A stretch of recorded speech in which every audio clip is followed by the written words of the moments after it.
திருச்சியிலிருந்து தஞ்சாவூர் செல்லும் சாலையில இந்த ஒரு சிறிய மலை மேல பெருமானுக்குரிய ஆலயம் அமைந்திருக்கும். இறைவனுடைய பெயர் எறும்பீசர். இறைவி நரும் குழல் நாயகி. தீர்த்தம் பிரம்ம தீர்த்தம், தலவிரிச்சம் வில்வம்.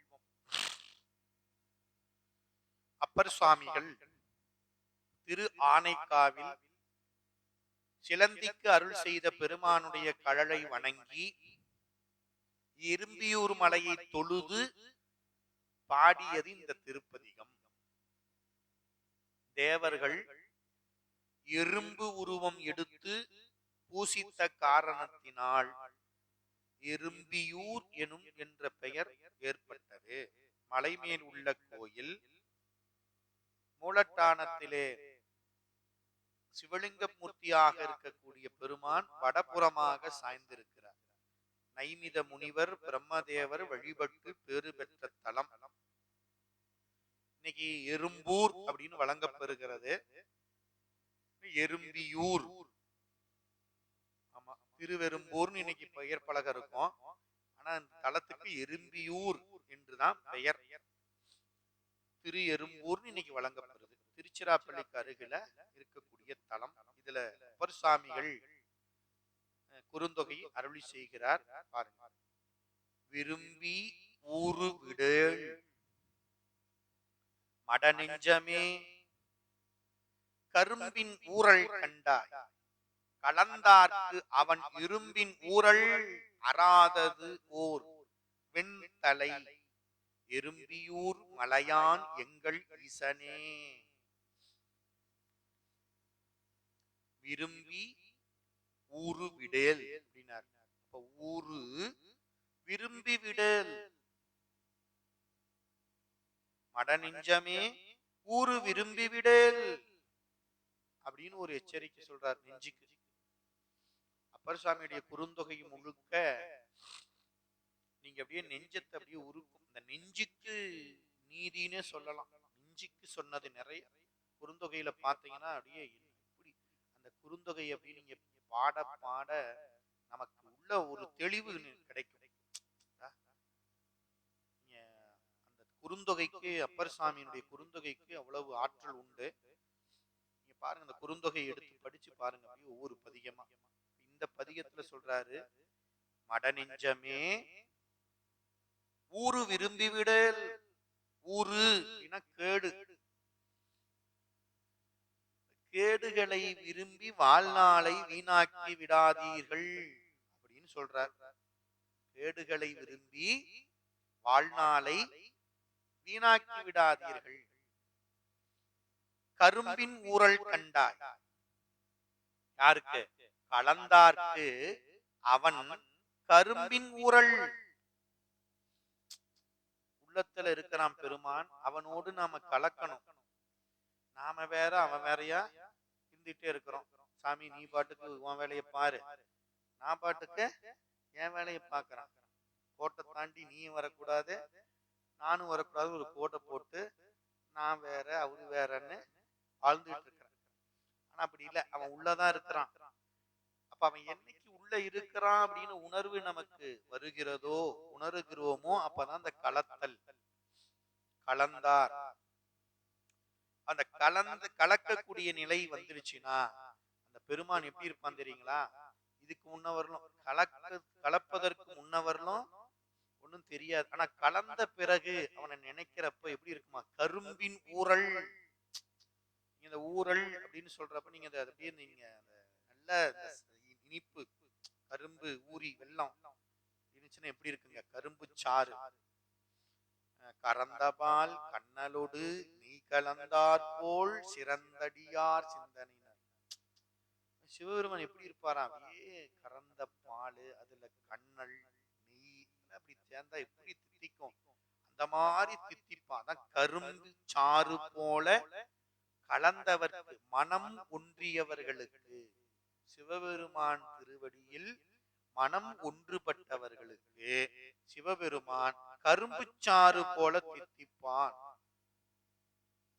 அதனால அப்படி தித்திக்கக்கூடிய பெருமானை நினைக்காம அவனை விரும்பாம நமக்கு கேடுகளை தரக்கூடியவற்றை விரும்பி வாழ்நாளை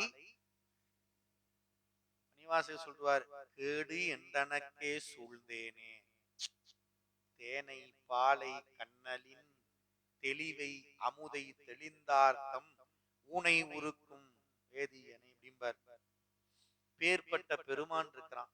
தேனு பால் கண்ணல் போல தித்திக்கக்கூடிய பெருமான் இருக்கிறானே, அவனை நினைக்காம அவனை விரும்பாம மற்றதெல்லாம் விரும்பி என்னாச்சு, எனக்கு நானே கேடுகளை சூழுமாறு செய்து கொண்டேன். அதுவா வல்ல, நானா சேர்த்துக்கிட்டேன். அதுதான் இங்க சொல்றாரு, மட நெஞ்சமே ஊரு விரும்பி விடேல், கேடுகளை விரும்பாதீர்கள். அப்படி விரும்பி விரும்பி வாழ்நாளை வீணாக்கி விடாதீர்கள். நம்ம விருப்பம் எங்க இருக்கணும், சிவபெருமான் திருவடிக்கே பதித்த நெஞ்சு இருக்கணும் அப்படின்னா அருளாளர்கள் நமக்கு சொல்றாங்க. அதுதான் இந்த பாடலையும் சொல்றாரு. நீங்க அப்படி கலந்து அவன் திருவடியில மனம் ஒன்றுபட்டா, அவனை விரும்பிட்டீங்கன்னா அவன் எப்படி இருப்பான் தெரியுமா, கரும்பு சாறு போல உங்க உள்ளத்துல சிந்தையில தித்திப்பான். தேனாயின் அமுதமுமாய் தித்திக்கும் சிவபெருமான் அப்படின்னு.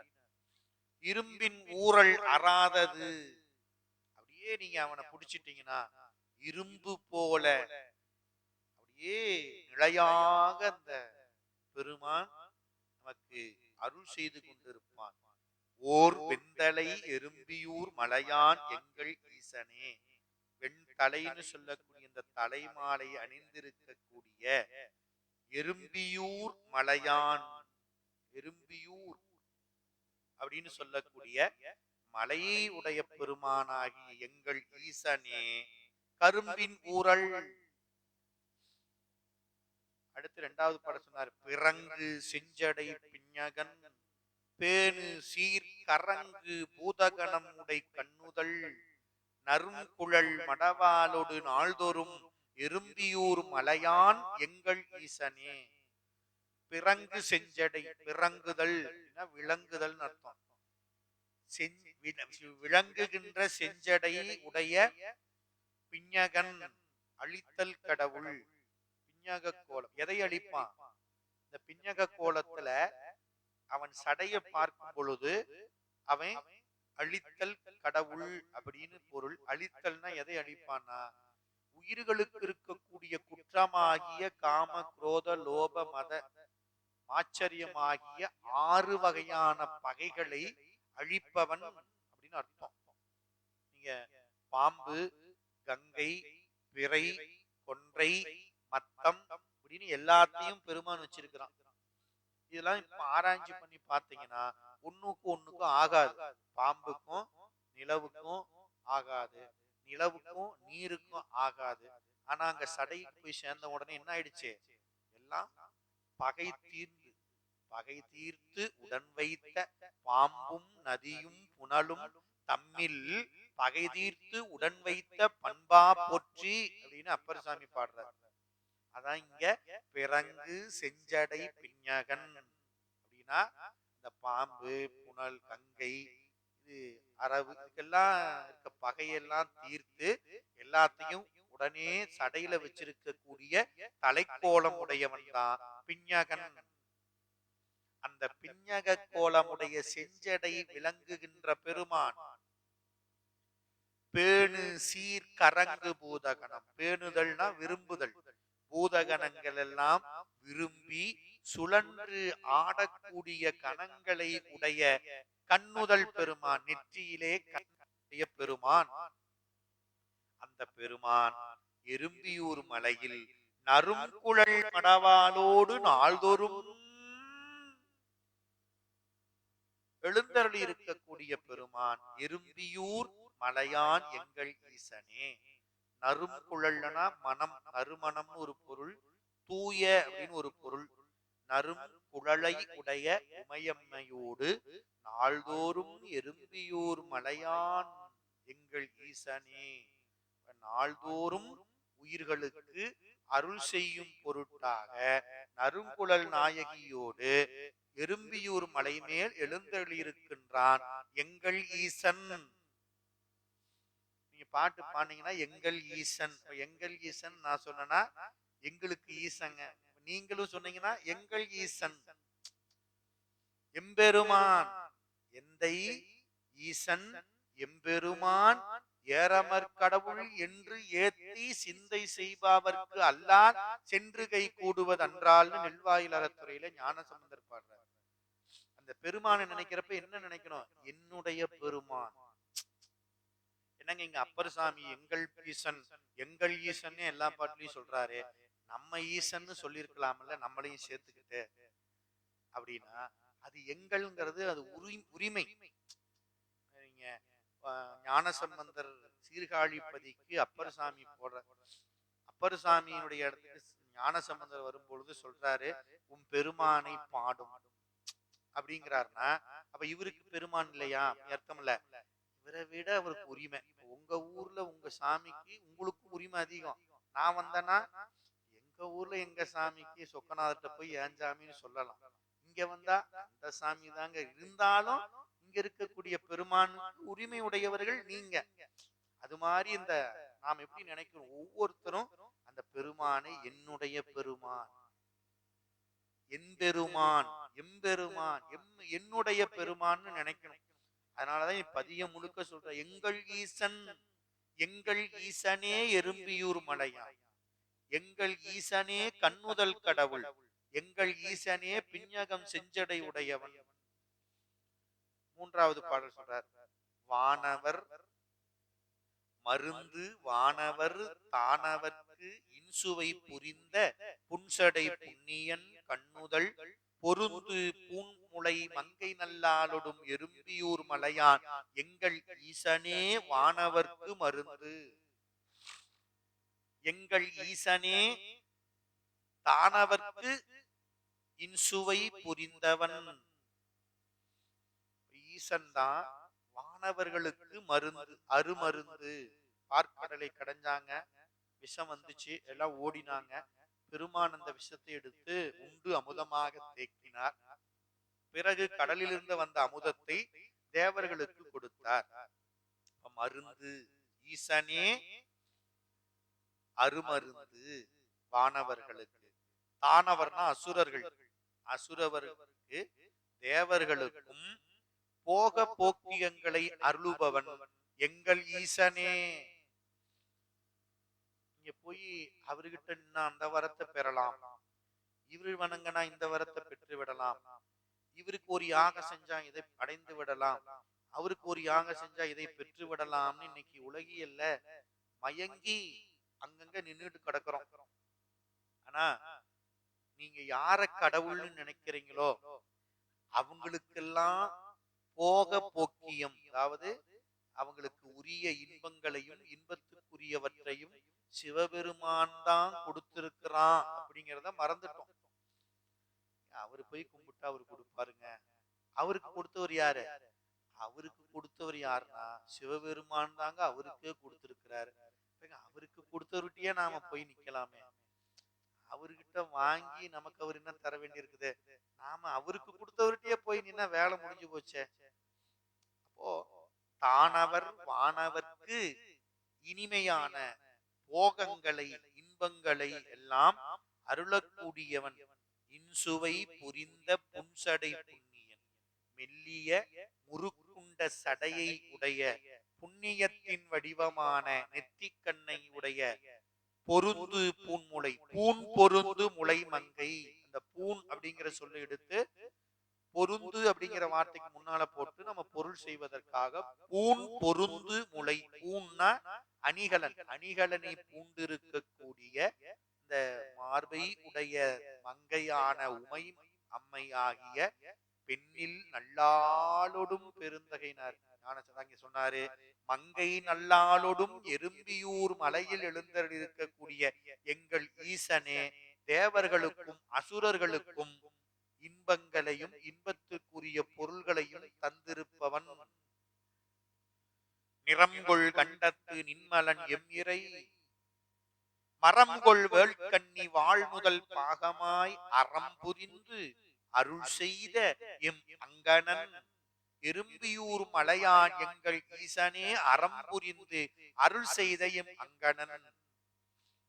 அருள் அப்படின்னா அது சிவபெருமான் செய்வதுதான் அருள். அருள் கிடைக்குதுன்னா அது சிவபெருமான் கொடுக்கிறது தான். இல்லைங்க எனக்கு அங்க அருள் கிடைச்சது, இல்லைங்க எனக்கு இங்க அருள் கிடைச்சது அப்படின்னு நாம சொல்லிக்கலாமே தவிர, ஆனா அந்த அருளும் யாருது? நம்ம சைவ சித்தாந்தம் சிந்திக்கிற அது தெரியும். நீங்க யாதொரு தெய்வம் கொண்டு சிவஞான சித்தியார்ல தெளிவா நமக்கு அருள் இருக்கிறார்கள் பெருமக்கள். அதாவது யாதொரு தெய்வம் கொண்டீர் அங்கு மாதொரு பாகனாரே இன்று அருளுவர். எப்படி அவரு தானே கொடுத்திருக்கிறாரு.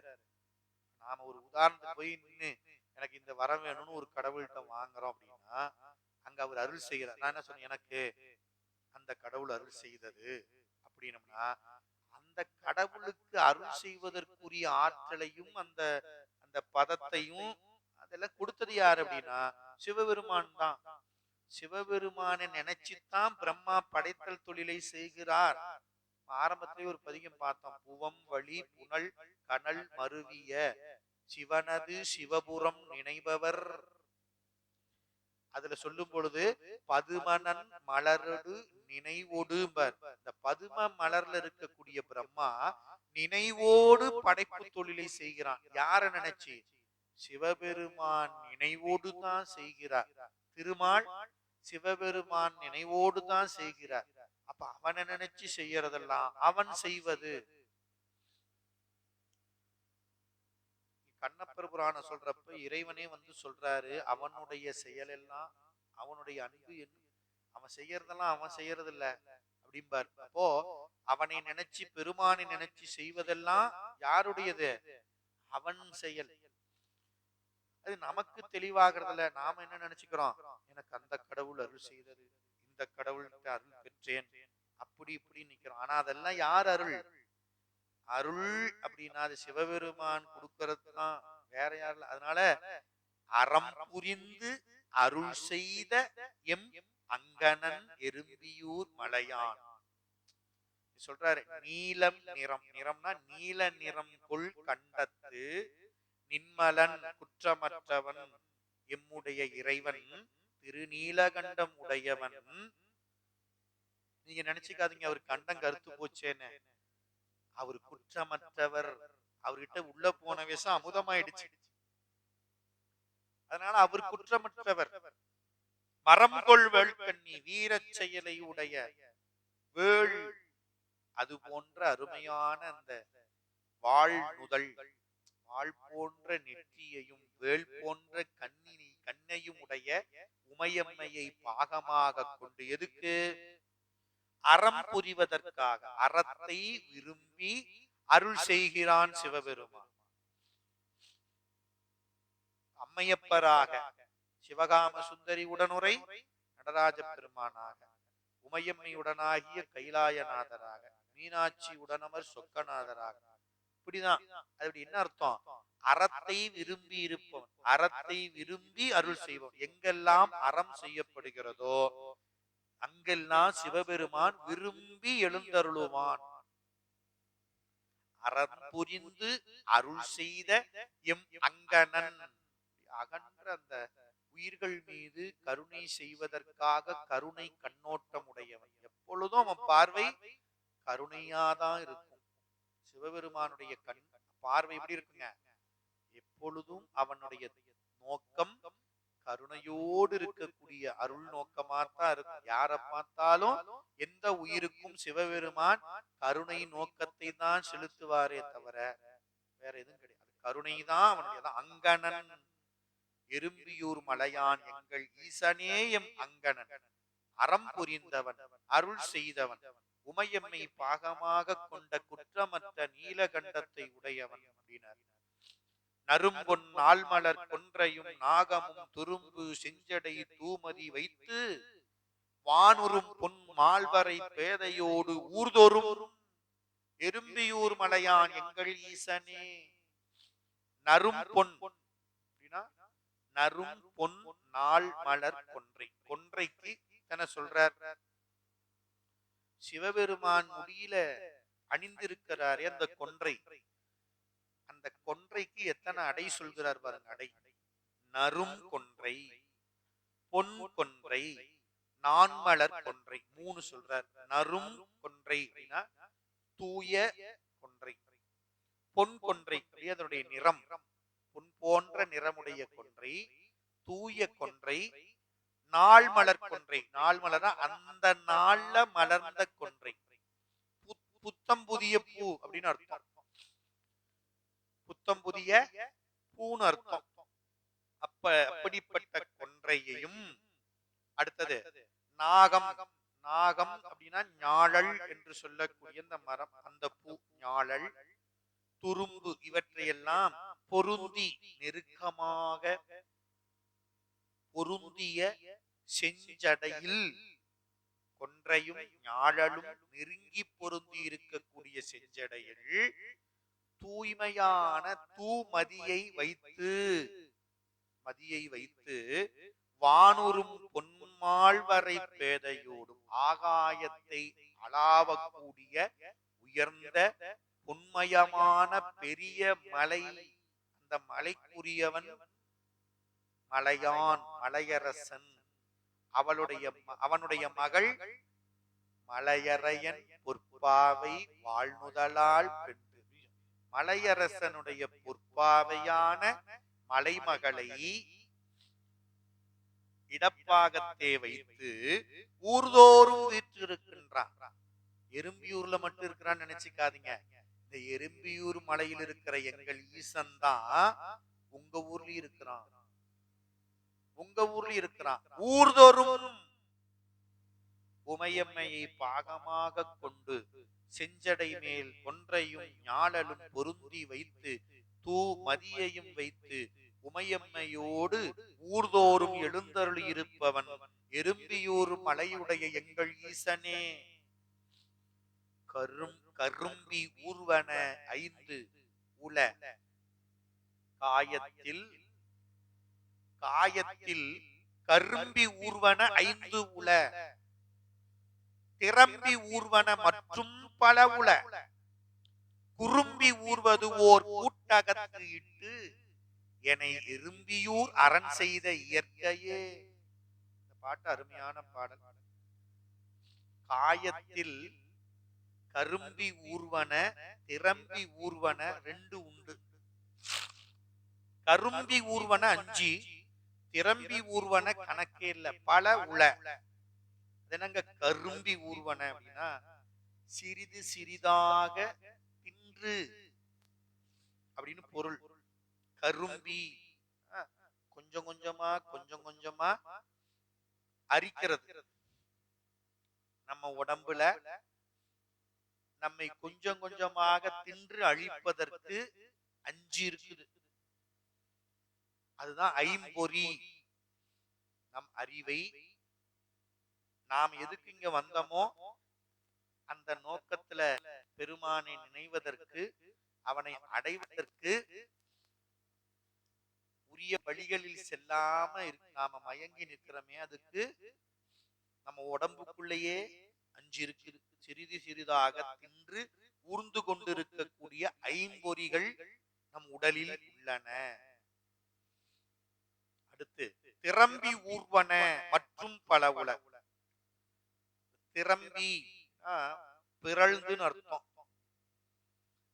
எது நெறி, எது உண்மை, எது மெய்ப்பொருள், எது பொய்ப்பொருள் என்று தெளியாம பொய்யை மெய்யாக பிறழ்ந்து மாறி, இதுதான் பொய், பொய்ய மெய்யாக நினைச்சு திரம்பி மனசுல திரம்பி ஊர்வன மற்றும் பல உல. நமக்கு 5 பொறிகள் அப்படின்னு கணக்கு. 5 பொறிகள் அப்படின்னு முன்ன என்னங்க, புலன்கள் இருக்குது, அதுக்கு முன்ன அந்த கரணம் இருக்குது, அதுக்கு முன்ன நமக்கு குணம் இருக்குது, அதுக்கு முன்ன காலம், நியதி, கலை, வித்தை, அராகம், புருடன், அதுக்கு முன்ன இதெல்லாம் அதெல்லாம் இருக்குது. அதான் மற்றும் பல உல அப்படின்னு சொல்லிட்டார். குறும்பி ஊர்வது ஓர் கூட்டகத்து இட்டு, இதெல்லாம் இருக்கக்கூடிய ஒரு கூட்டுல, அந்த கூட்டினுடைய அகம், அந்த கூட்டுக்குள்ள சிவபெருமான் எண்ணெய் இட்டு என்ன கொண்டு வந்து இந்த கூட்டுக்குள்ள வச்சுட்டான சிவபெருமான். குறும்பி, குறும்பினா நீங்க முன்னாடி அந்த காதுல இருக்கிறதுக்கு சொல்லுவாங்க, இதெல்லாம் எடுத்துடணும், குறும்பி இருக்கும், காது கேட்காம போயிடும், அதனால அழுக்குன்னு அர்த்தம். குறும்பினா அழுக்குன்னு அர்த்தம். இந்த கூட்டுக்கு, இந்த கூடுக்கு பேர் என்ன சொன்னார் அப்பர் சாமி? குறும்பி ஊர்வன ஓர் கூட்டு. அழுக்கெல்லாம் பொருந்தி இருக்கக்கூடிய ஒரு கூடு இது. உடம்புக்கு சொல்லியிருக்கிறார் அப்பர் சாமி. அழுக்கெல்லாம் சேர்ந்த ஒரு கூடு. இந்த கூடு எப்படிங்க கட்டப்பட்டது அப்படின்னா ஒண்ணும் கிடையாதுங்க, பூரா அழுக்குதான். மொய்ப்பால் நரம்பு கயிறாக என்பு மூளை என்பு தோல் போர்த்த குப்பாயம். நாம டஸ்ட் பின் வச்சிருக்கிறோம், பார்த்தா அழகா இருக்கு, அதுக்குள்ள என்ன இருக்குது? மேல ஒரு கவர் தோல் போட்டு வச்சிருக்கிறான் பெருமான். ஆனா இது அப்பர் சாமி சொல்றாரு, குறும்பி ஊர்வது ஓர் கூட்டகத்து இட்டு. இந்த உடலைத்தான் சொல்றாரு அழுக்கு, உடல் அழுக்கு அப்படிங்கிறது தான் இந்த இடத்துல குறும்பி அப்படின்னு அர்த்தம். எப்பொழுதும் எங்க பார்த்தாலும் அழுக்குதான், அழுக்கே ஊர்ந்து கொண்டு இருக்கக்கூடிய கூடு இது. மேலதான் நம்ம சுத்தம் பண்ணிக்கிறோம், மேலதான் சுத்தம் பண்ணிக்கிறோம், உள்ள பூரா அழுக்குதான் இருக்குது. மேல சுத்தம் பண்ணிக்கிறோமே தவிர உள்ள என்ன அழுக்கு ஊர்ந்து கொண்டேதான் இருக்குது. நினைச்சு பாருங்க, உள்ள ஏதாவது சுத்தம் பண்றதுக்கு ஏதாவது சோப்பு ஷாம்பு ஏதாவது பண்றோமா? கிடையாது. மேல இந்த புறந்தோல் போர்த்திருக்கிற அந்த தோலுக்கு தான் நாம அழுக்கு போகணும்னு என்னவா பண்ணிக்கிறோம், ஏதோ பூச்சி எல்லாம் போட்டுக்கிறோம், எல்லாம் பண்ணிக்கிறோம். ஆனா உள்ளுக்குள்ள எப்படி நம்ம உடம்புனா அழுக்கு ஊர்ந்து கொண்டே இருக்கும், அழுக்கு ஊர்ந்து கொண்டே இருக்கும். நீங்க நம்ம ரத்தம் ஒரு சின்ன ஒரு காயம் ஆகி போயிடுச்சு, அந்த ரத்தம் அதனுடைய வாடை, அதனுடைய நம்மளாலேயே நம்ம உடம்புல என்ன பண்ண முடியாது. இதுக்கு ஏதாவது ஒரு டெட்டால போட்டு ஒரு பஞ்சை வச்சு ஏதாவது ஒரு கட்டை வச்சாதான் மறுபடியும் அந்த தோல் மறுபடியும் அது சரியாகி அந்த மூடனா மட்டும்தான் அது பார்க்கறதுக்கு. நாம நம்ம உடம்புல நாம ஏற்படுத்திக்கிட்ட காயத்தினாலேயே நமக்கு இருக்கக்கூடியத பொறுக்க முடியல. நினைச்சு பாருங்க. அதைத்தான் அப்பர் சாமி சொன்னாரு, குறும்பி ஊர்வன ஓர் கூட்டு. இந்த உடலிடத்தில் என்ன வச்சா இதுவும் எறும்பியூர் மலையான் செய்த இயற்கை. அவன் வேணும்னு ஒன்னும் செய்யலைங்க, எங்கள் ஈசனே வச்சான்னு இந்த பாட்டுல சொல்லல. எல்லா பாட்டுலயும் எங்கள் ஈசனே எங்கள் ஈசனேனாரு. 6வது பாட்டுல வர்றப்ப என்ன சொல்லிட்டாரு? எறும்பியூர் அரண் செய்த இயற்கை. எல்லாருக்கும் உண்டுங்க, எனக்கு மட்டும் நினைக்காதீங்க. எனக்கு சொன்னா எனக்கு, நீங்க சொன்னா உங்களுக்கு. எறும்பியூர் அரண் எனை ஓர் குறும்பி ஊரும் கூட்டகத்து இட்டான். ஏங்க எவ்வளவு கருணை உடையவன், ஏங்க உடம்புக்குள்ள கொண்டாந்து இந்த பிறவி கொடுக்கணும் அப்படின்னா அது இயற்கை. ஏன் அது சட்டம், எல்லாருக்கும் பொது தானே. நான் என்ன வினை சேர்த்து வச்சிருக்கிறேனோ அந்த வினையை அனுபவித்து கழிப்பதற்கு பிறவிக்கு வந்தே ஆகணும். அந்த பிறவிக்கு கொண்டு வர்றது யார் செயல்? அனுபவிக்காம வச்சிருந்தனா அப்படியே அந்த வினை இருக்கும். அது வினை என்ன இருக்கும்? பெருகிட்டே இருக்கும். அதை என்னைக்கு அனுபவித்து கழிப்பது? அனுபவித்து கழிக்கும் பொழுது, நீங்க ஒரு சின்ன உதாரணம் சொன்னா நமக்கு புரியும். ஒரு மிகப்பெரிய குற்றத்தை செய்த குற்றவாளின்னு நீதிமன்றம் தண்டனை கொடுத்து ஒரு ஒரு கால வரையறை குறித்து தண்டனையை நிர்ணயித்து சிறைச்சாலையில் அடைச்சிடறாங்க. சிறைச்சாலையில் அடைச்ச உடனே அந்த குற்றவாளிக்கு இத்தனை வருஷம் தண்டனை, 25 வருஷம்னு வச்சுக்கோங்க. 25 வருஷம் தண்டனை நடந்துட்டு இருக்குது. அப்ப ஒரு குறிப்பிட்ட காலம் ஆகுது, ஒரு 10 வருஷம் ஆயிடுச்சு. 10 வருஷத்துல அந்த குற்றவாளி திருந்தி அவனுடைய நடத்தை, அவனுடைய அந்த செயல்பாடு, குணம் எல்லாம் பார்த்துட்டு அந்த அரசாங்கம் என்ன பண்ணுது? நன்னடத்தையின் காரணமாக அந்த தண்டனை என்ன பண்ணிடுது? சரி அப்படின்னு என்ன பண்றாங்க அப்படிங்கிறத பாக்குறோம் சட்டத்துல. இப்ப அதை அனுபவித்ததுனாலதானே அந்த காலம் குறைஞ்சது, இந்த தண்டனை காலம் குறைஞ்சது. இப்ப நாம சேர்த்து வச்ச வினைய அனுபவிக்கிறப்போ, அனுபவிக்கக்கூடிய காலத்துல பெருமான நினைச்சு அவன் திருவருள் திருவருள் நின்னம்னா, நம்ம வினை ஏற்கனவே இருக்கிற தண்டனை காலம் குற்றவாளிக்கு குறைக்கப்படுவதை போல நமக்கு இருக்கக்கூடிய வினையையும் என்ன பண்ணுவான் சிவபெருமான்? நீக்கி விடுவான். எப்ப அவனை நினைச்சு அவன் திருவடிக்கு அன்பு செய்ய குருநாதனாக முன்னால நின்று அவன் அருள் நோக்கத்தினால சஞ்சீத வினைங்கிற பலவினையெல்லாம் எரிச்சு சாம்பலாக்கிடுவான். பிறவிக்கே வரலைன்னா எப்படிங்க இது நடக்கும்? அதனால எறும்பியூர் அரண் செய்த இயற்கையே இந்த உடலுக்குள் என் உயிரை வைத்தது. மறந்துடாதீங்க, இந்த உடம்புக்குள்ள உயிரை வச்சது யாரு? இந்த உடம்பையும் படைச்சி இந்த உடம்புக்குள்ள, நீ அப்பர் சாமி ஒரு தேவாரத்துல அருமையா சொல்றாரு,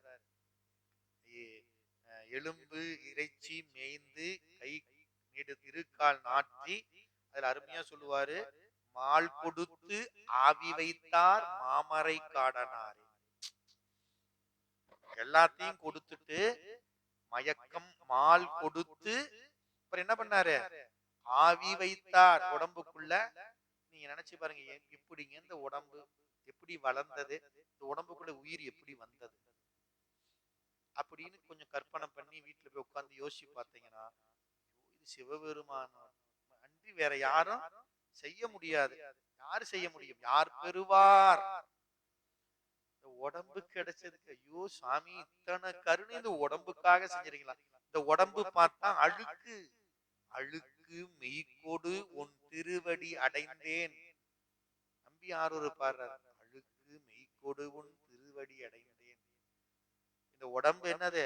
அழுக்கு. இந்த அழுக்கு மெய்யில அவனை நினைச்சா கூட இது குறும்பி ஊறக்கூடிய அழுக்கு கூடுன்னு சிவபெருமான் நினைக்காம எனது உடல் இடம் கொண்டான். மணிவாசர் சொல்றார், எனது உடலை இடமாக கொண்டான் ஈசன். நினைச்சு பாருங்க, அவன் எவ்வளவு கருணைக்குரியவன். அதான் இந்த இடத்துல சொன்னார். அடுத்து 7வது பாட்டு சொல்றார், மறந்தும் மற்ற இது பேரிடர் நாள்தோறும் திறம்பி நீ நினையே மட நெஞ்சமே புறம் செய் கோல குரம்பையில் இட்டு எனை எறும்பியூர் அரண் செய்த இயற்கையே. சரி, இந்த உடம்புல என்ன வச்சுட்டான், சரி அப்படின்னு அனுப்பிச்சாச்சு. 10 மாசம் சாமி என்ன பண்றாரு? அங்க இருந்து விடுதலை கொடுத்து, இந்த உலகம், இந்த உடம்பு இதெல்லாம் உனக்காக படைத்து கொடுத்தேன், என்ஜாய் அப்படின்னு கொடுத்துட்டாரு. வந்த நாம என்ன செய்யறோம்? மறந்தும், வந்த உடனே என்ன பண்றோம்? மறந்துடுறோம். மற்ற இது பேரிடர், இந்த உடம்பு பெரிய துன்பத்தை கொடுக்கிறதுங்கிறத மறந்துடுறோம். முதல்ல இந்த உடம்பு என்ன நினைக்கிறோம்? இந்த உடம்புதான் நான், இதுக்குரியதுலாம் என்னது அப்படின்னு நினைக்கிறேன். ஆனா இது உண்மையாலும் பேரிடர், இது பேரிடர் அப்படின்னார். எது? பெரிய துன்பங்களை விளைக்கும் உடலை மறந்து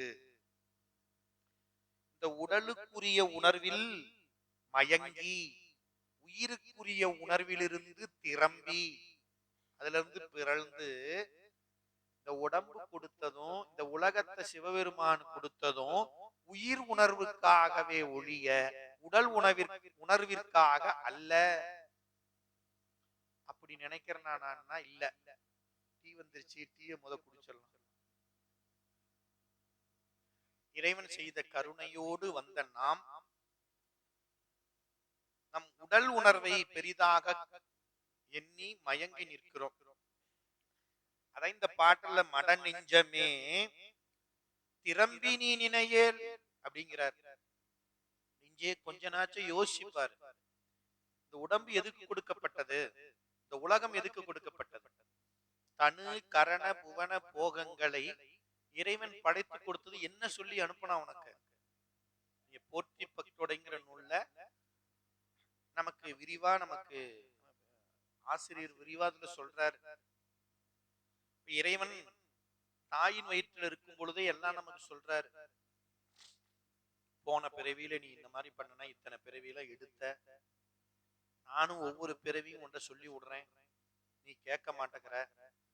இந்த பிறவியில் நாச்சும் பிறந்து அதாவது அடியார் கூட இருந்து திருநீரை பூசி கண்டிகை அணிந்து அஞ்செழுத்து சொல்லி தேவாரம் திருவாசகம் படிச்சு ஞான நூல்கள்லாம் சிந்தித்து உய்வு பெறணும் அப்படிங்கிறாரு. சரிங்க சாமி, அப்படியே ஆகட்டும், அப்படியே செய்யறேன் அப்படின்னு சொல்லி தலையாட்டிட்டு வந்த உடனே happy birthday to you happy அப்படின்னு உடம்புக்கு கேட்க வெட்டி கொண்டாடுறனே தவிர ஒரு வருஷம் போச்சே, 40 வருஷம் போயிடுச்சே, இந்த 40 வருஷத்துல என்ன பண்ணிருக்கிற என் உயிருக்காக? உடம்புக்கு எத்தனையோ பண்ணிருக்கிறேன், அதை கேட்க வேணாம், உயிருக்காக என்ன பண்ணிருக்கிறேன் அப்படின்னு கணக்கு போட்டு பார்த்தா அப்பர் சாமி சொன்ன மாதிரி பிறவா நாளா போயிடுச்சு. பேசாத நாளெல்லாம் பிறந்ததுக்கு பயனில்லாத நாளாக கழிந்து போச்சு. அந்த பாட்டுல சொல்றாரு, மறந்தும் மறந்தராத நெஞ்சே இந்த உடம்பு மற்று, இந்த உடம்பு வேற அப்படின்ட்டார். மற்று இது பேரிடர், உன்னுடைய உயிர் தான் நீ. நான்கிறது யாரு? என்னுடைய ஆன்மா. இந்த உடம்பு ஆன்மாவிடத்துல இருந்து பார்த்தா இது மற்று, ஆன்மா வேற, ஆன்மாவிற்கு வேறாகியது இந்த உடல். இந்த உடம்பு எது என்ன அப்படின்னா பேரிடரை விளைக்கும். நாள்தோறும் பேரிடரை விளைச்சுக்கிட்டே இருக்கு இந்த உடம்பு. ஏதாவது எங்க நன்மையை செஞ்சுதுங்க எனக்கு இந்த உடம்பு அப்படின்னா, நல்லாதாங்க இருந்தேன், நேத்து காலையில இருந்து சளி பிடிச்சிருச்சு, நல்லாதாங்க இருந்தேன், திடீர்னு இந்த கால் பிடிச்சிருச்சு, இத்தனை நாளா பாருங்க சதுரகிரி வெள்ளிங்கிரி எல்லாம் மலை ஏறணுங்க, இப்ப வீட்டுப்படி ஏற முடியலைங்க. அப்படிலாம் இல்லைங்க. நான் பாருங்க, நான் ஃபர்ஸ்ட் பர்த்டே கொண்டாடின மாதிரி இன்னைக்கும் இந்த பர்த்டேல இருக்கிறேன்னு யாராவது சொல்ல முடியுமான்னா முடியவே முடியாது. ஏன்? இந்த உடம்பு என்பது இடர் பேரிடர் விளைவிக்க கூடியதுதான் இந்த உடம்பே. இந்த உடம்புக்கு இலக்கணம் அதான். ஆமா, பேரிடர் விளைக்கும், அவ்வளவுதான். எப்ப முடியும் தெரியலையே, தெரிஞ்சாதானே வாங்க முடியும், தெரியாது. அதான் இறைவனுடைய மறைத்தல்ங்கிற கருணை. அதை மறைச்சு வச்சிருக்கிறதுனாலதான் இன்னைக்கு நாம ஆஹா உலகம் பிறந்தது எனக்காக அப்படின்னு எல்லாம் எனக்காகன்னு வாழ்ந்துட்டு இருக்கிறோம். அதை சொல்லி இருந்தான்னு வைங்க, யாரும் சிரிக்கவே மாட்டோம். உங்களுக்கு எனக்கு அடுத்த மாசம், உங்களுக்கு எனக்கு அடுத்த வாரங்க, எல்லாம் என்ன நினைச்சிருப்போம், அததான் நினைப்போம். வாழ முடியாது. அதனால இந்த உடம்பு எதுக்குன்னா நமக்கு நம்மளுடைய மயக்கமே இங்கதான். முதல்ல நாம மயங்கர மாயை அப்படிங்கிற இடத்துல நமக்கு விளைவிக்கக்கூடிய மயக்கம் முதல்ல நம்ம உடம்பு. இதன் காரணமாக தான் என்ன நினைக்கிறோம், யான் எனது என்ற செருக்கு. அதனால நம்ம கண்ம வினை பயனால வரக்கூடிய உடம்பு, நம்ம வினை சேர்த்த வினையினால நமக்கு வரக்கூடிய விருப்பு வெறுப்பின் காரணமாக யான் எனது என்று மயங்கி நிற்கக்கூடிய நிலையில வாழ்ந்து கொண்டிருக்கிறோம். அதனால நமக்கு உயிர் உணர்வுதான் முக்கியம். அப்ப உடல் உணர்வில் என்ன பண்ணணும், நாம மாறுபட்டு நிற்கணும்.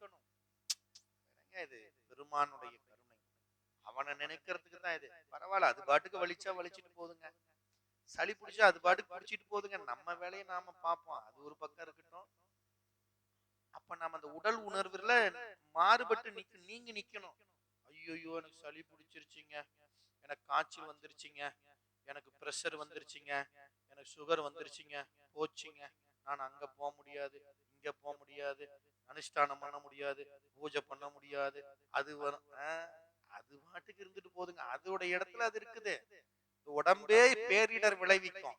அதுல எல்லாம் தான் இருக்கும். அந்த இடர்ல பிரஷர் ஒண்ணு, சுகர் ஒண்ணு, மத்தது எது அதெல்லாம் அதோட இடர்ல ஒவ்வொன்னு வகை.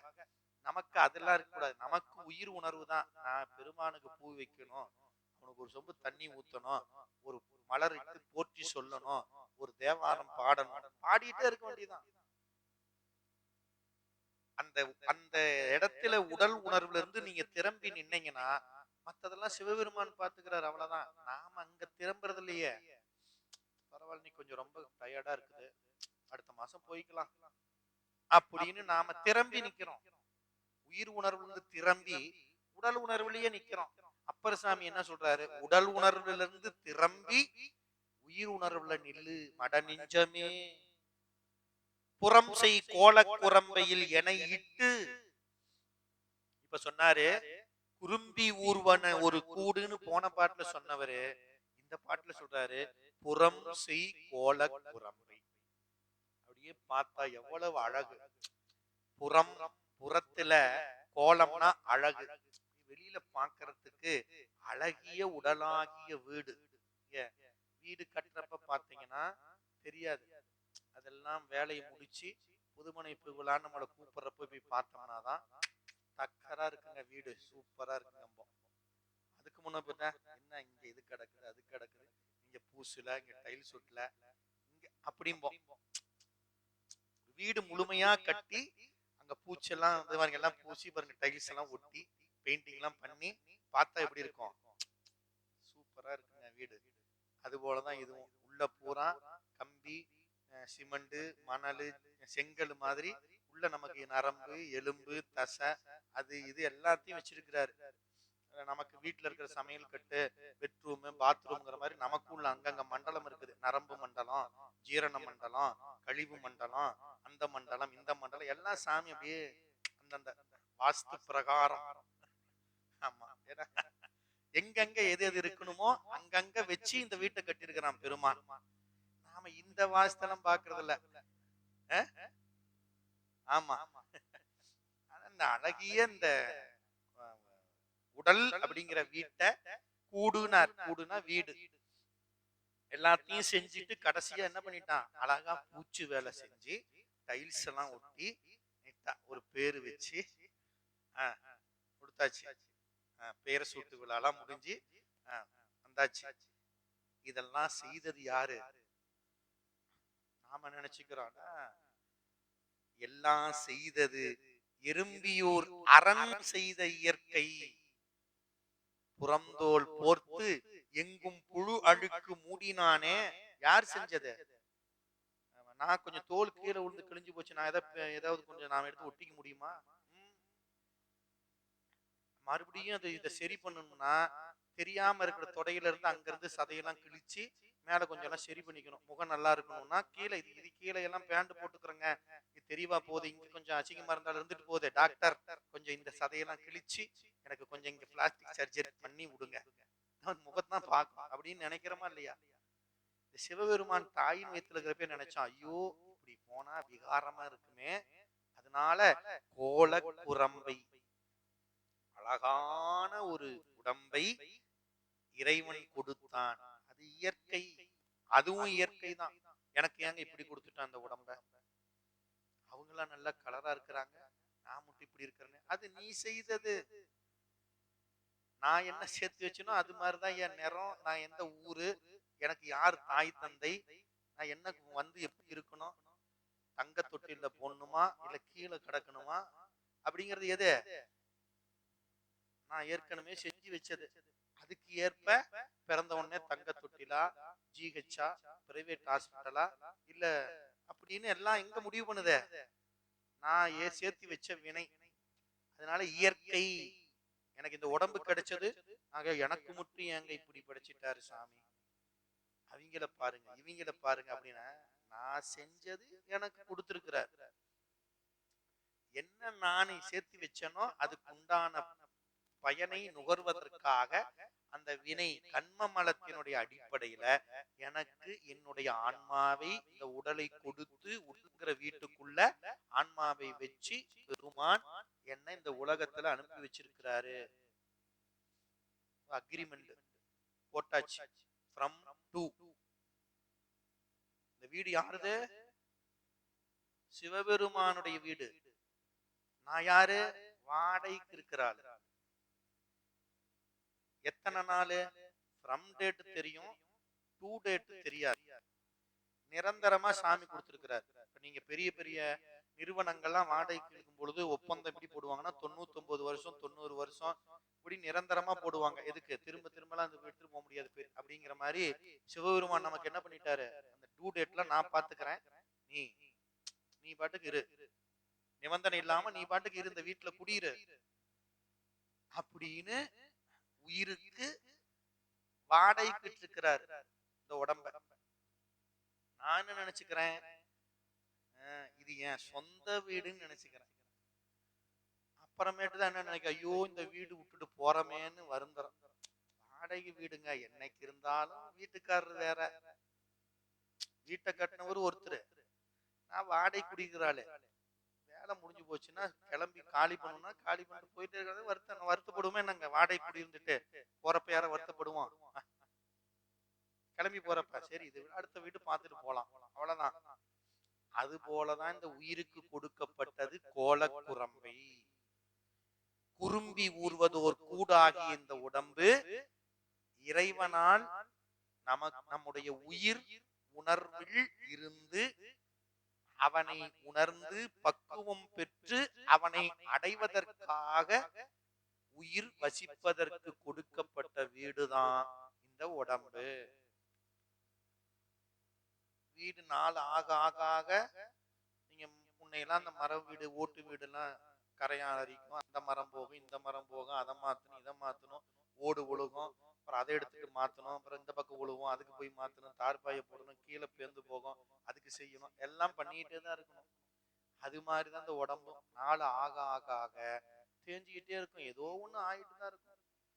அது பாட்டுக்கு சரி பண்ணிக்கிட்டு போயிட்டே இருக்க வேண்டியதுதான். ஐயோ இப்படி ஆயிடுச்சே இப்படி ஆயிடுச்சே அப்படின்னு திரம்பி நிக்க கூடாது, மயங்கி நிக்க கூடாது. உடம்புக்கு வர்றது அது வந்துட்டு போகுதுங்க, அது பாட்டுக்கு கிடக்குது. இப்படிதான் நம்ம பெருமக்கள் வாழ்ந்திருக்காங்க. அதை நாம இந்த இடத்துல சிந்திக்கணும். அதான் இந்த ரெண்டு பாட்டும் பதிகத்துல அருமையா சொல்றார் உடலை பத்தி. அதாவது உடல் வேறு, உயிர் என்பது வேறு.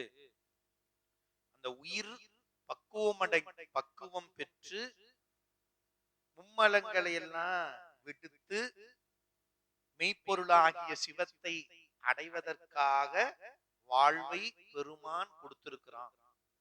அதுதான் இந்த உடம்புக்குள்ள உயிரை வைத்தான் அப்படின்னா. இன்பமும் பிறப்பும் இறப்பினோடு துன்பமும் உடனே வைத்த சோதியா அன்பனே அரணே என்று அரற்றுவார்க்கு இன்பனாகும் எறும்பியூர் ஈசனே. இந்த பெருமான் இந்த உடம்பெல்லாம் கொடுத்துட்டு கூடவே என்னென்ன வச்சிருக்கிறான்னு சொல்றார். இன்பமும் துன்பமும் உடனே வைத்த சோதியா. நமக்கு இன்பமே என்னாலும் துன்பமில்லை நினைச்சிருக்கிறாரு. அது நாம வாழ்ற வாழ்க்கையை பொறுத்து இருக்குது. அப்பர் சாமி அப்படிதான் வாழ்ந்தார். அதனால அவரு பாடினாரு, இன்பமே என்னாலும் துன்பம் இல்லைனார். அவருக்கு துன்பம் இல்லாம இருந்துச்சா என்னங்க? அப்பர் சாமிக்கு துன்பம் இல்லாம இருந்துச்சான்னு எடுத்து பார்த்தீங்கன்னா அவருக்கு போல துன்பம் யாருக்கும் கிடையாது. பிறந்த கொஞ்ச நாள்லயே அப்பா அம்மா இறந்துட்டாங்க, அக்காவும் இறக்க போறாங்க. தனக்கு மனம் பேசிய கணவனாக வர போறார். அவர் வீரப்போர் மரணம் அடைஞ்சிட்டார், வீர மரணம் அடைஞ்சிட்டார்னு தானும் தன் உயிரை மாய்த்து கொள்ள போறாங்க. அக்கா காலை பிடிச்சிட்டு அழுகுறார், எனக்காக இருக்கணும். அப்புறம் சமண சமயத்துக்கு போனார், திரும்பி வந்தார். வந்த உடனே சமணர்கள் எத்தனை எத்தனை கொடுமை செஞ்சாங்க. அதெல்லாம் அதெல்லாம் அனுபவிச்ச அப்பர் சொல்றாரு, இன்பமே. அப்போ பிறப்போடு பிறப்பு வச்சிருக்கிறான்னா இறப்பினோடு பிறப்பு வைத்திருக்கிறான், மறந்துடக்கூடாது. பிறப்பு இருக்குதுன்னா இறப்பு என்பது உண்டு. சாமி எனக்கு இறப்பே வேணாம், பிறக்காம இரு. பிறவாமை வேண்டும். அதான் கேட்டாங்க, எனக்கு இரவாமை வேண்டும்னா என்ன வேணும்? பிறக்காம இருப்பா, இறக்காம இருக்கலாம். சரி சாமி, பிறக்காம இருக்குன்னு என்ன பண்ணா? அத கேளு.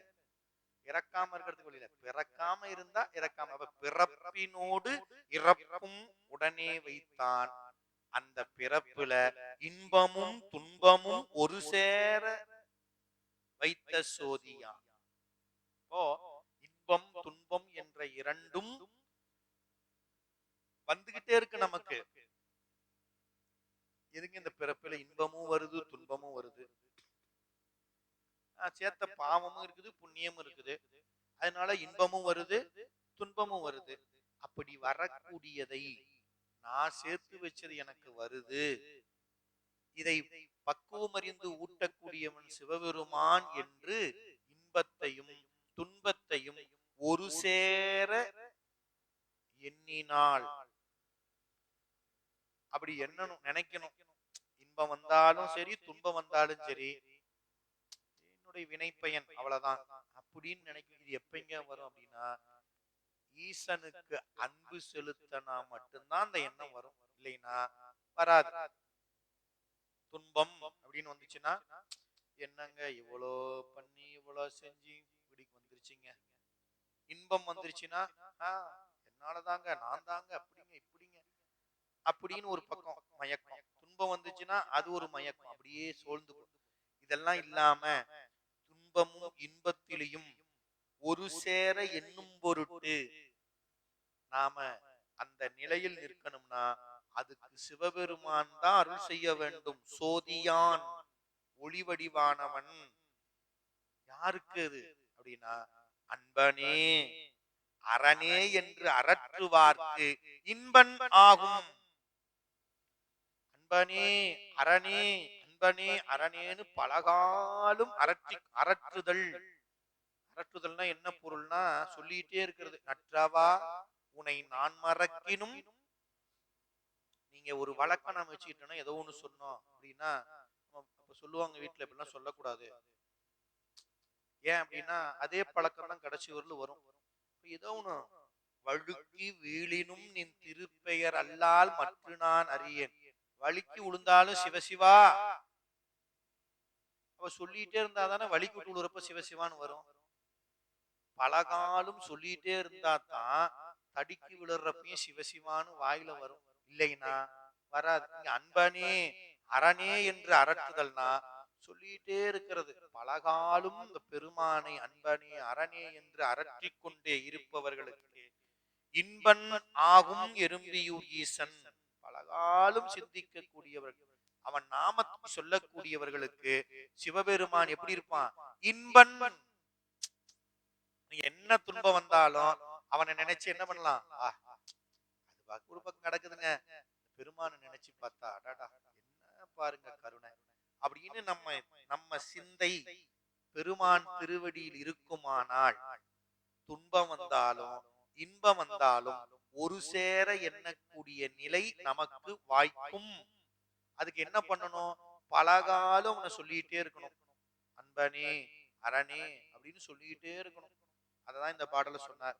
அடுத்து 9வது பாடல் சொன்னார். கண் நிறைந்த கனபவளத்திரள் விண் நிறைந்த விரிசுடர் சோதியான் உள் நிறைந்து உருவாய் உயிர் ஆயவன் எண்ணிறைந்த எறும்பியூர் ஈசனே உயிராயவன் உருவாயவன். இந்த சிவபெருமான் கொடுத்த உடம்பு, அந்த உடம்புக்குள்ள வச்ச என்னுடைய உயிர், அந்த உயிருக்குள்ள இருப்பவன் யாருன்னா, இந்த உடம்புக்குள்ளையும் உயிருக்குள்ள இருப்பவன் சிவபெருமானே, எறும்பியூர் ஈசனேங்கிறார். கண் நிறைந்த, கண் பார்வைக்கு சிறந்த. அப்பர் சாமி சொல்வார் இல்லையா, அங்கமலை பார்த்தோம், கண்காள் காண்மீன்களோ அப்படிம்பார். நம்ம கண்ணுக்கு பார்வைக்கு சிறந்தது எது அப்படின்னா கனபவளத்திரள். கணம்னா திரண்டன் அர்த்தம். கணம் கணத்தை. பவளம் எல்லாம் திரண்டிருக்கக்கூடியது போல ஒரு பவள மேனி, பவளமலை, செந்நிறமான அந்த செக்கச்சிவந்த திருமேனியை மலை போல அந்த திருமேனியுடைய பெருமான், அவனை காண்பதுதான் கண்ணினுடைய பார்வைக்கு சிறந்தது. எதுங்க ஸ்பெஷல் அப்படிங்கிறமே, டாப், நாம பார்க்கறதுலயே எதுங்க சிறந்தது? பெருமான் திருமேனியை காண்பதுதான் கண்ணுடைய, கண் பெற்றதனுடைய பயன். இது ஒரு பதிகமே நம்பியாரூரர் பாடினார். நினைச்சு பாருங்க, அந்த அந்த அவருடைய வரலாறு, அந்த ஒற்றியூர்ல இருந்து திருவாரூர் வரவர்களும் அவர் அருளிய பதிகங்களை எல்லாம் நீங்க வீட்டுல எடுத்து படிச்சு பாருங்க.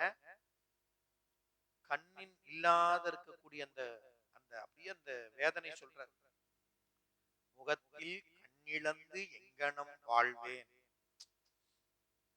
நீங்க பார்வையில கண் இல்லைங்கிறது வேற, கண் பார்வை இருந்து போயிடுச்சுன்னா நினைச்சு பாருங்க.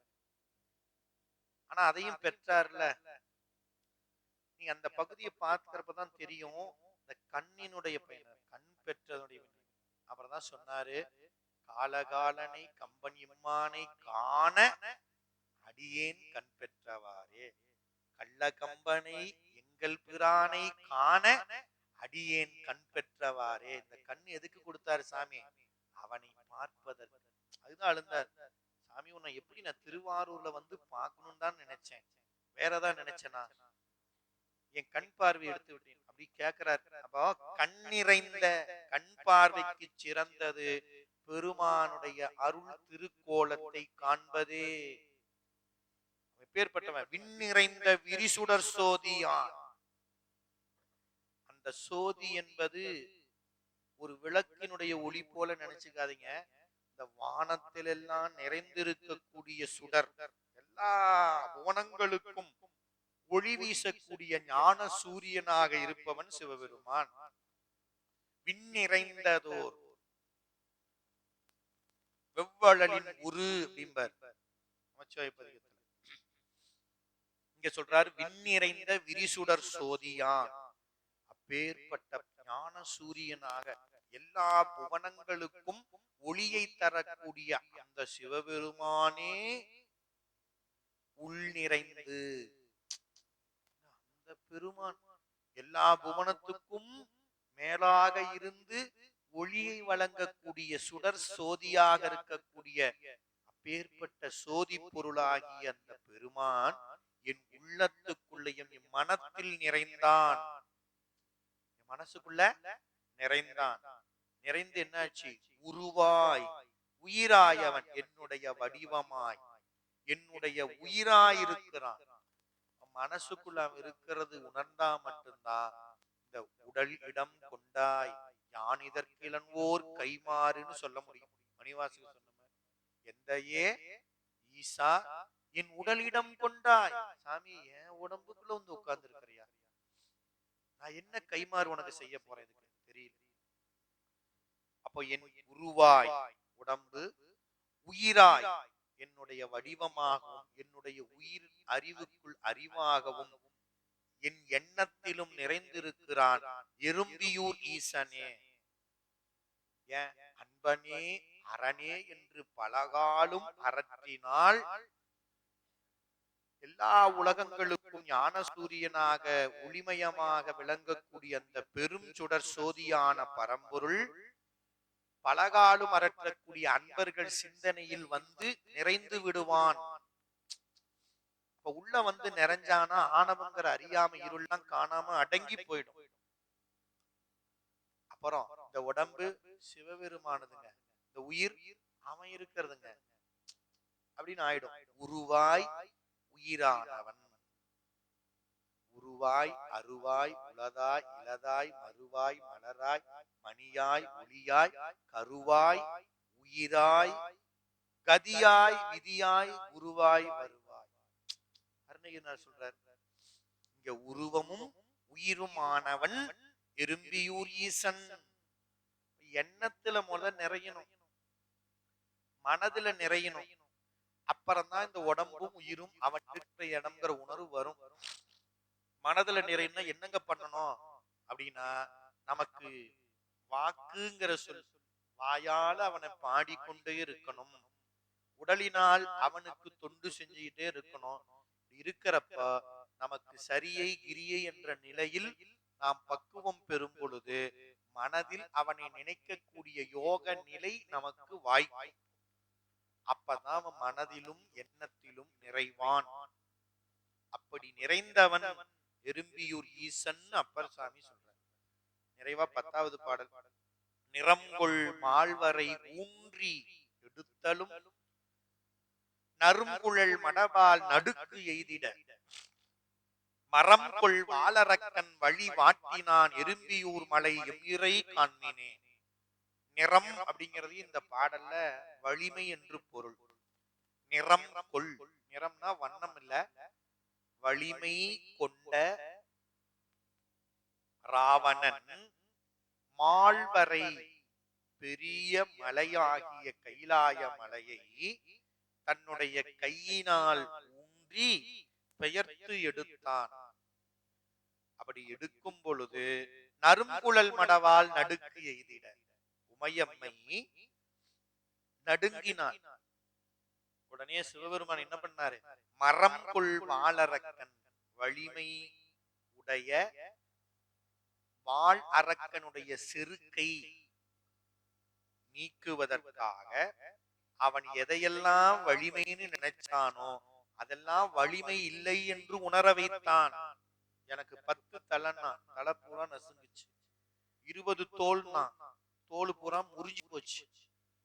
வழி வாட்டினான். எதெல்லாம் வலிமைன்னு நினைக்கிறேன் நாம, பெருமான் நிக்கிறப்ப அவன்தான் வலியவன், அவன்தான் எல்லாவற்றிற்கும் பெரியவன், அவன்தான் தலைவன். நான் அடிமைன்னு நின்னீங்கன்னா அவன் அன்பன் ஆயிடுவான். அன்பருக்கு அன்பனே. அங்க போய் நின்றுட்டு சாமி நான் எம்காம் படிச்சிருக்கேன், நான் யார் தெரியுமா, அப்படி இப்படின்னீங்கன்னா என்ன பண்ணுவான்? முதல்ல அதை பூரா நெரிப்பான். ஓ பாவம், நீ எம்காம தான் பெருசா நினைச்சிருக்கிற, அதெல்லாம் ஒண்ணுக்கு உதவாதுன்னு உனக்கு காட்டிட்டு தான் கருணையை செய்யணும். ராவணனுக்கு அருள் செய்த பெருமான் எப்ப அருள் செஞ்சான்? அவனை மலைக்கு கீழே அழுத்தி அவன் வலிமையில எதெல்லாம் வலிமை நினைச்சான்னு அதை பூரா ஒண்ணும் இல்லைன்னு உணர வச்ச பிறகு அவன் அதெல்லாம் உணர்ந்த வாட்டி சாமி நீதான் எல்லாம் அப்படின்னு சொல்லி பாடின பிறகு அவனுக்கு போர்வாள், வாழ்நாள், தேர் எல்லாத்தையும் கொடுத்தார். சிவபெருமானாவே கொடுக்கிறவர் தான். ஆனா எப்ப கொடுப்பாரு அப்படின்னா, நீங்க விட்டுட்டு போய் நின்னீங்கன்னா உடனே கொடுத்துருவாரு. எதை? நமக்கு இருக்கக்கூடிய செருக்கு யான் எனதுங்கெல்லாம் விட்டுட்டு போய் சாமியிட்டு நின்னீங்கன்னா உடனே அருள், அறக்கருணை. இல்ல அப்படின்னா மரக்கருணை. எதெல்லாம் நமக்கு குற்றமோ அதையெல்லாம் நீக்கிவிட்டு அதன் பிறகு அருளை கொடுப்பார். கொடுக்காமல இருக்க மாட்டார். உடனே கொடுக்கிறதும் இல்ல பின்னால கொடுக்கிறதும் நம்ம கையில இருக்குது. நிறம் கொள் மால்வரை ஊன்றி எடுத்தலும் நறுங்கொள் மடவால் நடுக்கெய்திட மரம் கொள் வாளரக்கன் வழி மாட்டினான். இந்த வலிமையெல்லாம் கெடுத்து அருள் செய்தான். எறும்பியூர் மலை எம்இறை காண்மினே. இவரை வந்து பாருங்க, அந்த ராவணன் எவ்வளவு பெரிய செருக்கு, செருக்குடையதுலயே ரொம்ப டாப் மோஸ்ட் அவன் தான். ஏங்க அவங்கிட்ட இருந்த செருக்குல கைலாய மலத்தையே பேர்த்து எடுத்துட்டாங்க. பண்ணா எவ்வளவு செருக்கு இருந்திருக்கும் அவனுக்கு. நாமெல்லாம் எவ்வளவோ தேவலாம் மாட்டது. ஆனா செருக்கு எவ்வளவு இருந்தாலும் அதை நீக்கிட்டு தான் அருள் செய்வான் சிவபெருமான். அதனால அவனுக்கு மலையின் கீழ் அழுத்தி செருக்குங்கிற குற்றத்தை நீக்கி பிறகு அருள் கொடுத்தான். அதனால நம்ம கிட்ட இருக்கிற குற்றம் போகணும்னாலும் பெருமான்கிட்ட போய் நிக்கணும். சாமி என்னுடைய குற்றத்தை எல்லாம் களைந்து எனக்கு அருள் செய் அப்படின்னு பெருமான்கிட்ட நின்னா நம்முடைய குற்றம் உதய சொன்னார். இடர் பாவம் தீர்ப்பர் கடவுர்மையானத்தர். அவங்க வணங்கணும். முதல்ல வணங்குவார் இடர் தீர்ப்பர், பரவுவார் இடர் தீர்த்து பணி கொள்வர். போய் அவனை வணங்கி நிக்கணும். கோயிலுக்கு போய் வணங்கி வணங்கி நிற்கும் பொழுது அப்புறமேட்டு சாமி பாருங்க அவங்க அதை செய்யறாங்க இதை செய்யறாங்க, நானும் கொஞ்சம் கூட சேர்ந்து செய்யறனே, ஒரு மலர் பறிப்போம், ஒரு மாலை கட்டுவோம், ஒரு விளக்கு ஏத்துவோம், ஒரு கோயில உழவாரம் செய்வோம், ஒரு பாராயணம் பண்ணுவோம், இப்படின்னு அடுத்த நிலைக்கு போவோம். அப்படி ஒவ்வொரு நிலை அப்படி போறப்பதான் ஐயோ சிவபெருமான்னா இவ்வளவு கருணை உள்ளவனா, இது தெரியாம போச்சே. ஏதோ கும்பிடுனுங்க, கும்பிடுனா துன்பம் போகும்னாங்க, கோயில்ல வந்து ஒரு கும்பிடு போட்டேன். ஆனா இந்த வாட்டி தான் தெரியுது இவர் இவ்வளவு பெரிய கருணையாளராமே, அவருக்கு நான் மத செய்யலாம், இதை செய்யலாம் அப்படின்னு ஒவ்வொரு நிலையா சரியை தாண்டி கிரியை, இந்த கிரியைக்கு வர்றப்போ நமக்கு நாமளும் பண்றாங்களே, நமக்கும் சாமி வந்து நம்ம கிட்டயே இருந்து நாமும் அவனுக்கு நம்மை உடையவனுக்கு பூசை பண்ணி அகத்திலும் புறத்திலும் நினையக்கூடிய வாய்ப்பை அவன்தான் கொடுக்கணும். அதனால எறும்பியூர் எம்மிரை வானவர்க்கும் தானவர்க்கும் இன்ப போகங்களை படைத்து அடியவர்களுடைய துன்பத்தை நீக்கி இந்த உடலுக்குள் உயிரை வைத்து பிறப்பினோடு இறப்பும் வைத்து பிறவியிலே இன்பத்தோடு துன்பத்தையும் வைத்து அதை ஒரு சேர எண்ணும்படி செய்து பக்குவம் அடைய செய்து பக்குவம் அடைந்த பிறகு மனதிலே நிறைந்து எண்ணத்திலே நிறைந்து உருவமாகவும் உயிராகவும் நின்று வாழக்கூடிய நாட்களிலே திருவடி பேறு என்று சொல்லக்கூடிய அந்த ஆனந்தத்தை நுகரக்கூடிய இன்பனாக இருப்பான் எறும்பியூர் ஈசன். ஈசனே, வேற யாரும் அந்த இன்பத்தை தர முடியாது அப்படின்னு இந்த பதிகத்தை நிறைவு செய்கிறார் அப்பர் சுவாமிகள். அதனால எப்பொழுதும் இன்ப வடிவனாக இருக்கக்கூடியவன் பெருமான். அவனை நினைச்சீங்கன்னா எப்பவுமே இன்பம். அதான் நம்ம அருளாளர்கள் சொல்றது. அவன் இன்ப வடிவினன். சிவபெருமான் யாருன்னா இன்பமே வடிவமான இறைவன், அருளே வடிவமான இறைவி. அப்போ இன்பமே வடிவானவனை நினைச்சுக்கிட்டீங்கன்னா அவனுக்கு நெஞ்சத்துல இடம் கொடுத்துட்டீங்கன்னா நமக்கு என்னாலும் இன்பமே, துன்பமே கிடையாது அப்படின்னு அப்பர் சுவாமிகள் வாழ்ந்து காட்டியிருக்கிறார் என்று சொல்லி அடுத்து திருமந்திர பாடல்கள்